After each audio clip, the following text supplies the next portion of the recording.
Takže čaute.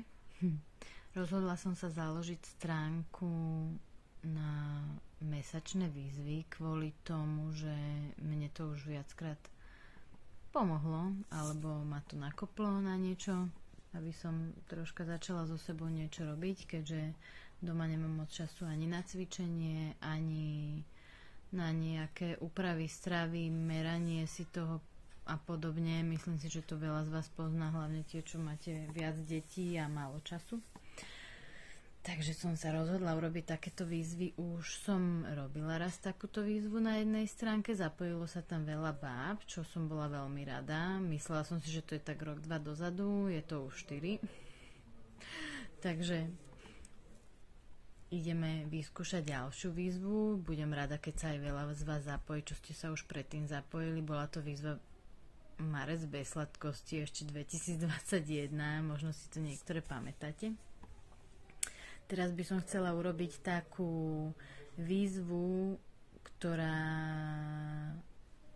nazvala som ju prerušovaný pôst kvôli tomu, že ja som sa takto kedysi stravovala úplne bežne, úplne normálne som takto jedávala, že 8 hodín ješ, 16 hodín neješ, čiže v podstate počas tých 8 hodín môžeš jesť, samozrejme primerane, dajme tomu každé 2 hodinky sa naješ, tak 5-6 krát za deň, tak aby si sa neprejedol, aby si sa dosť najedol, aby si bol najedený. Ja osobne som vtedy dosť najedená, keďže každé 2 hodinky si niečo dám, tak si myslím, že som celkom dosť najedená.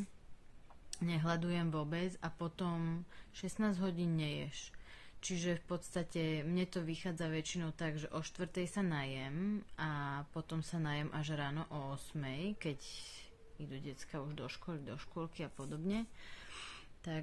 Tak mi to vyhovuje najviac. Vy si môžete dať kľudne, ja neviem, o 2-3 hodinky skôr, neskôr, podľa toho, jak chodíte spať. My síce chodíme spať dosť neskoro, ale veľmi mi vyhovuje tento režim kvôli tomu, že ideme síce spať neskoro, ale o 4:00 je to, že ešte sa najem, ale už potom máme také rutiny, učenie a podobne, že už sa koľkokrát ani nestihnem nájsť, zachytím a do 10. o 11:00. To už jedávať nechcem, robila som to veľmi často, veľmi veľakrát a nechcem toto robiť, pretože si myslím, že to je už úplne, myslím, že každý vie, úplne na prd jesť v noci a veľa. Takže preto je výzva teraz február 2025, prerušovaný pôst, 8 hodín ješ, 16 neješ. Kto to vydrží, tak úplne, že paráda, perfektné. Viem, že už 2 dní z mesiaca prešli, nevadí to, nebudeme to nejak siliť.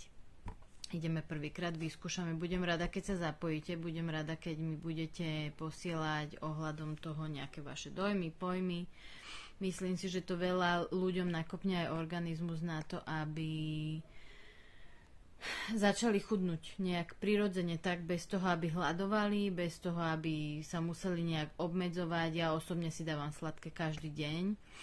Aj keď som robila výzvu bez sladkého, vtedy som to vydržala. Dokonca mi to nerobilo problém, bola som menej nervózna dokonca, lebo ja som toho sladko jedla strašne veľa, takže sladké si dávam každý deň, ale dávam si ho. Snažím sa raz za deň, dokonca si už ani kávu nesladím, takže buď si dám sladké po raňajkách, ak si dám sladkejšie raňajky, také, že sladké mysli a podobne, tak si dám jedno sladké ešte po obede. Snažím sa už potom nie, ale nechám každého, nech si vyberie jedlo, aké chce, tak aby nebol hladný, aby nehľadoval, aby bol najedený. A budem rada, keď mi budete posielať aj nejaké inšpirácie, že čo si dávate na jedenie, alebo ako často to jete, ako si dávate rozostupy medzi jedlami, kedy máte posledné jedlo, kedy prvé jedlo. Skúste. Mne toto, takto som kedysi a fungovala úplne bežne, hovorím, vyhovovalo mi to, pretože vedela som, že sa môžem každý deň najesť, nemala som pocit, že držím nejakú dietu, cítila som sa vtedy strašne dobre, pretože sa mi oveľa lepšie spálo, nemala som žiadne nočné mory, nebudila som sa v noci, nebolo mi ťažko, takže sa mi aj oveľa lepšie spávalo, preto sa chcem k tomu vrátiť a ten mesiac je aspoň z môjho pohľadu a pre moje telo taký efektívny, že si telo na to zvykne a už je to pre neho také bežnejšie. Takže Kto sa chce zapojiť, sa zapojte, ja budem strašne rada. Mňa to tiež inšpiruje, pretože ja to chcem dodržiavať, ale koľkokrát, že bože, Ježiš, dala by som si niečo, ale keď viem, že sme viacerí, tak ma to ešte viac nakopne, viac inšpiruje, takže budem rada, keď sa budete do víziev zapájať a budem sa snažiť vyskúšať všelijaké nápady a tak. Uvidíme, čo ma ponapadá každý mesiac, takže tento mesiac výzva prerušovaný pôst, 8 hodín papame, 16 hodín nepapame. Píšte, kľudne mi pošlite videá, fotky. Mne to väčšinou vychádza tak, že mám, dajme tomu, 1 kilo až maximálne 1,5 kg za 2 týždne dole. Takže mne toto nakopne organizmus tak, že potom už sa mi tá váha udrží. Nikdy sa mi nestalo, že sa mi to vráti, pretože za ten mesiac si to telo naozaj na to zvykne a potom už nemáte takú potrebu úplne sa prejedať večer. Takže držím vám všetkým strašne palce. Verím, že to zvládneme a budeme to skúšať spolu. Takže píšte, ja budem pridávať videá, každé 2-3 dní sa budem snažiť, že ako som ja na tom, jak ste vy na tom, budeme si písať, posielať.